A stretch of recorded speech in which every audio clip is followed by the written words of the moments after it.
Howdy folks, and welcome back to World of Tanks with the mighty Jingles. Today's video, it's all about those personal missions.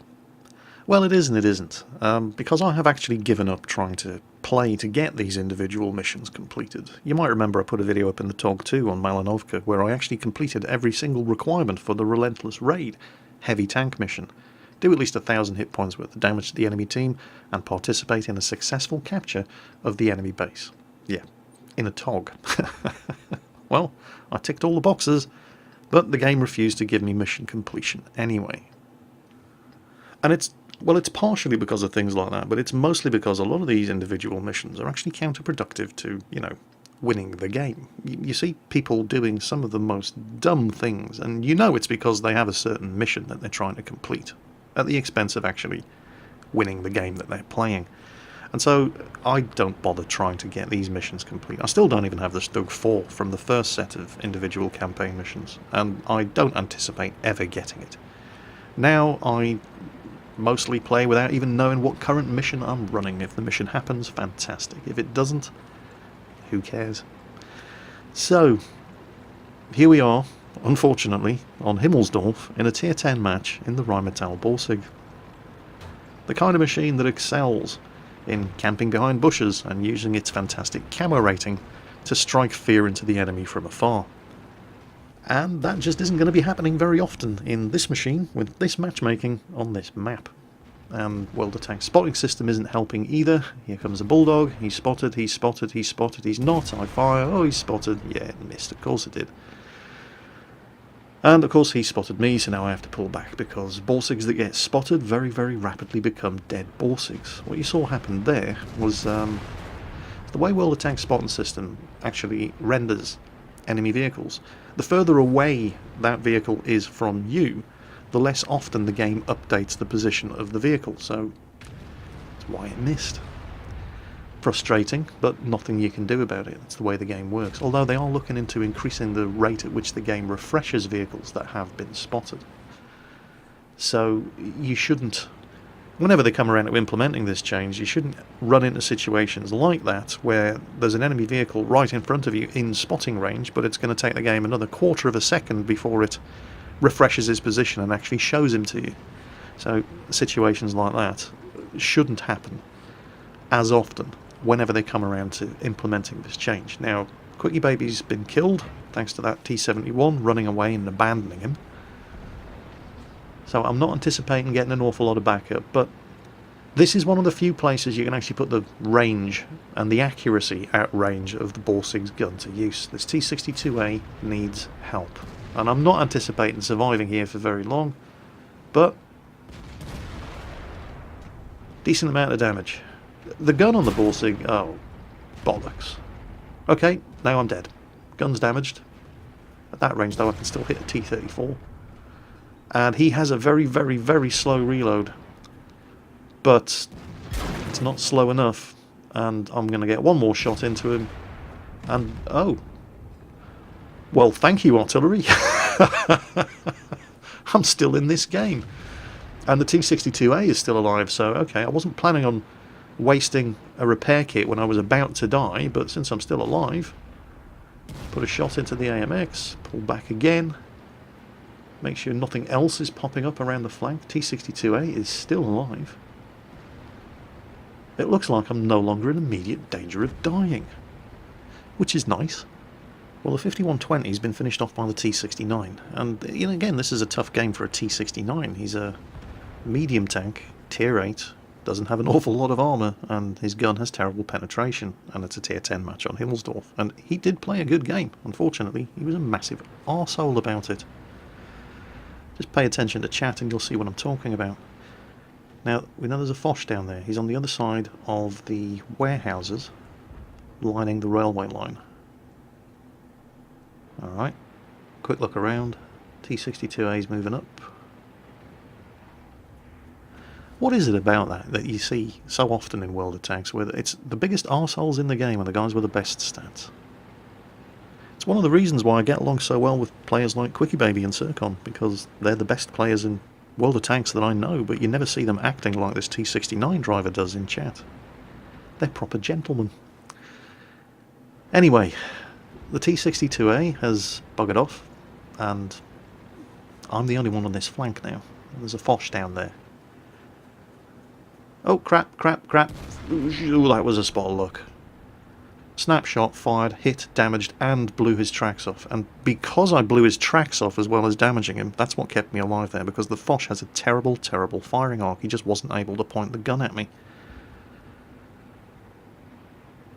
And we're winning quite handily. T-62A has just gotten himself shotgunned by the Batchat. Artillery. Oh, he's still pointing this way. I fire and it hits, but it bounces.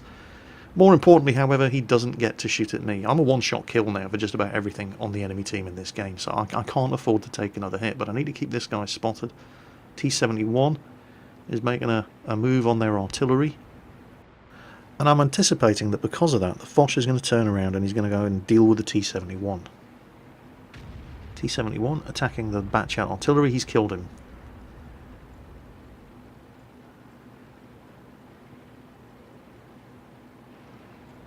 Looking around me at all times. Yeah, I know there's a Foch down there, and we are winning. In fact, there's only 3 enemy tanks left. Yep, he has turned around to deal with the T-71. T-69 is also coming in. There he is. T-69's putting some shots into him. But the Foch isn't... he's not coming out within firing range on this road, but maybe the T-69 can finish him off. No, it looks like he's... oh, T-69's taking a big hit, and he's probably out of ammo and having to reload, and he's going to have to run.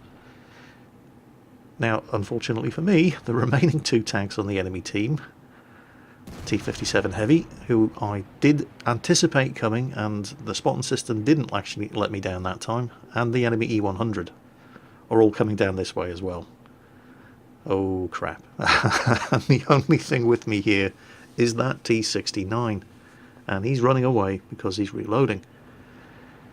And also, you know, he doesn't want to face a T-57, an E-100, and a Foch at the same time.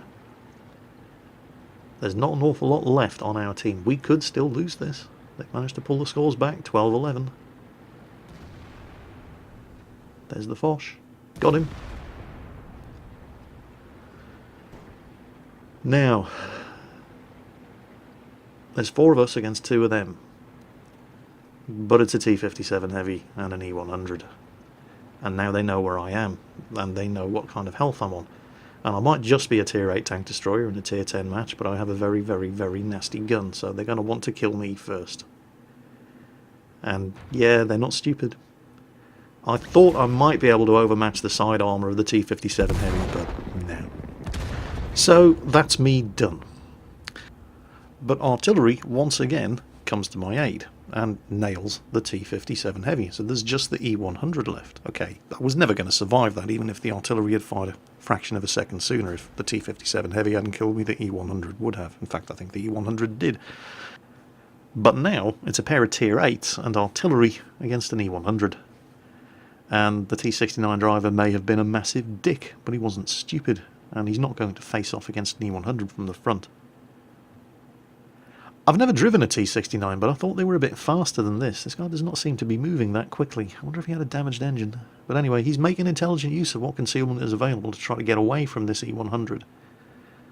But RNG steps in, the E-100 fires on the move without even aiming, and of course hits him. And that severely rustled the jimmies of this T-69 driver, as you can see there in chat. Remember, being a good player does not necessarily mean you're a decent human being. So, I've actually done nearly 3,000 damage, which is about 3,000 more than I was expecting to do when I realised I was in the Rheinmetall-Borsig in a Tier 10 match on Himmelsdorf. And once again, I'm staring defeat right in the face. It's all down to this T-34 and the GW E-100. And if anybody can pull this off, it's going to be the GW E-100. Where did that E-100 go? Oh, he's there, he's fired. There he is. Come on. Shotgun. Yes! He actually hit. The E-100's lower glacis. Check this out. Here it comes. Here it comes. There it goes. And there it is. So, game saved by artillery. Thank you very much, Mr. GW E-100. Because, you know, when you're in a Tier 8 machine in a Tier 10 match on Himmelsdorf, you do nearly 3,000 damage, you really don't want your team to lose. But when I got back to the garage, there was a sort of bonus prize sitting there waiting for me, because apparently I'd completed my tank destroyer mission without realising it. Which tank destroyer mission was it, Jingles? I'm glad you asked. Be top of your team on damage done. Didn't see that one coming. So, that was nice. The very next game that we played, I didn't save the replay, because the game was an utter disaster. It was quite comical, though. We're both in the AMX CDC, myself and Quickie Baby again. And I'd managed to kill 2 enemy medium tanks while defending in assault mode on the Siegfried line. And then Quickie Baby, who was up on the ridge line as I was down in the bowl of the valley, had to go and answer the door. At the exact moment when 2 enemy tier 8 heavies and an ISU-152 came over the ridge, 30 metres away on Quickie Baby's right. Who did they all start shooting at? Yeah, not Quickie Baby. He was actually answering the front door at the time. So they killed me, and that was it for that match. But, once again, I'd actually managed to complete my medium tank mission by killing 2 enemy medium tanks. So the match was an utter disaster for me. We won, by the way. Quickie Baby came back from being AFK and went on to get 5 kills, so I hate him sometimes. Well, anyway, again, despite the fact that the match was a massive disaster, I accidentally completed the medium tank mission by killing 2 enemy medium tanks.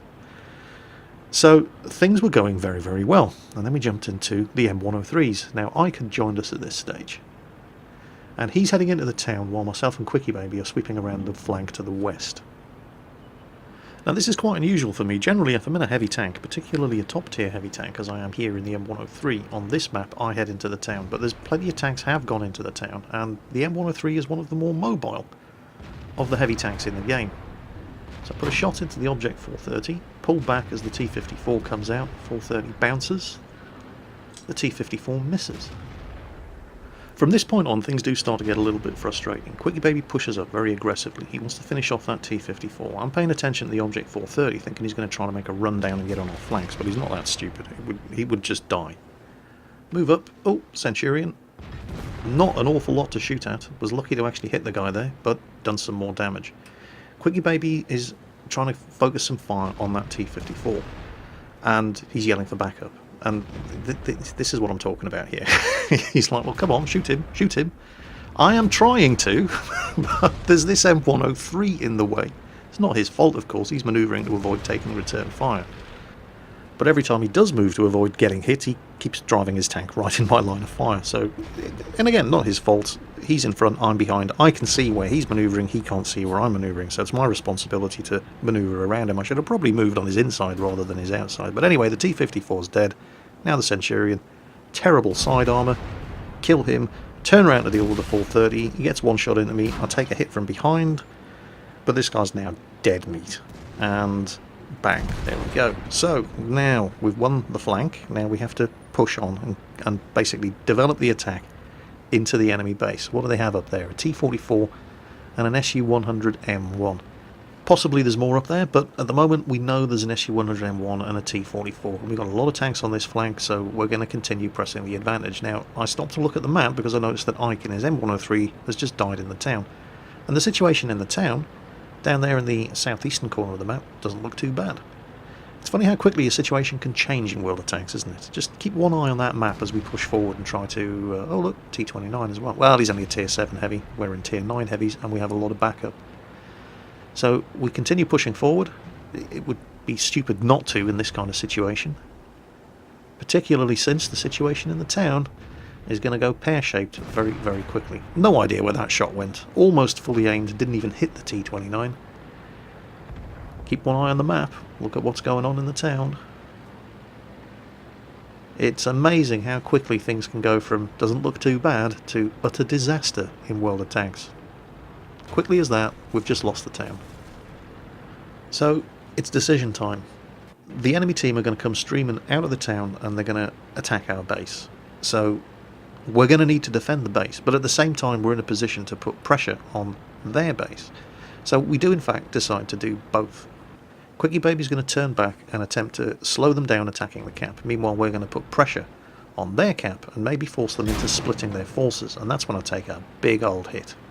And as I turn the turret round to see what the hell was shooting at me, the T-44 takes that opportunity to put one into the side of my turret.